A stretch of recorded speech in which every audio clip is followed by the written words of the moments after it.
3 minutes. Thank you, Mr. Chairman, and thank you, Secretary, for spending time with us today. So I don't have a lot of time. I have 3 items, 3 minutes that I have to talk about, 3 items that I'd love to work with your office to get done for my district and the American people. The first thing is road safety. My district on Long Island in New York has a serious car accident every 7 minutes. It's unacceptable, and this is part of a nationwide trend with dangerous roads. I wrote to your office in March and asked you to help focus on solving this problem. I appreciated your prompt response and your pointing to the road, Safer Roads for All program that you have. And now folks in my district, the largest village in New York State, the village of Hempstead, are trying to become part of that program to make sure that they can have safer roads in Hempstead, where they have the most dangerous intersection on Long Island, which is right by a church and right by a school. So my quick question is, will you commit to continue working with my office to make sure that we can have what could be a pilot program, not only for Long Island, but for the rest of our country? 100%. Thank you. All right, number two. Number 2 is a key step that we can do to make our roads safer is getting impaired and drunk drivers off the road.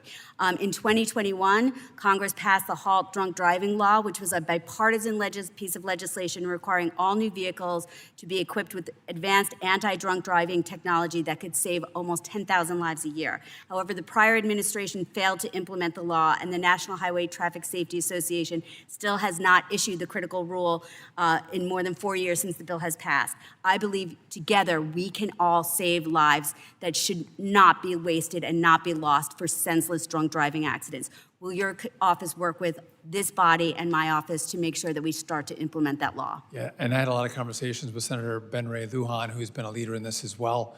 Again, we want to make sure the technology is right. I look forward to working with you. And it is drunk driving, 100%, but it's these. These have been distracting everybody. And it's almost like drunk driving because people aren't paying attention, and it's becoming a huge issue. Distracted driving is, of course, a huge issue, but one of the worst drunk driving accidents that ever happened in New York happened on Long Island, where a 5-year-old flower girl in a limousine was killed in a gruesome manner by a man who could barely even stand and walk out of the bar. So we need to, she shouldn't be dead. We can fix this. Thank you. And the last thing, I only have 28 seconds, we talked about a little bit before the hearing. I actually beat Congressman Mast to requesting that you come to my district to visit TRACON N90, which is the air traffic control space that controls some of the busiest skies in the country. And I believe you agreed to come. I look forward to working with you and welcoming you to the New York's 4th Congressional District, and I appreciate your commitment to making our skies safe. The busiest, yes. Look forward to it. Thank you.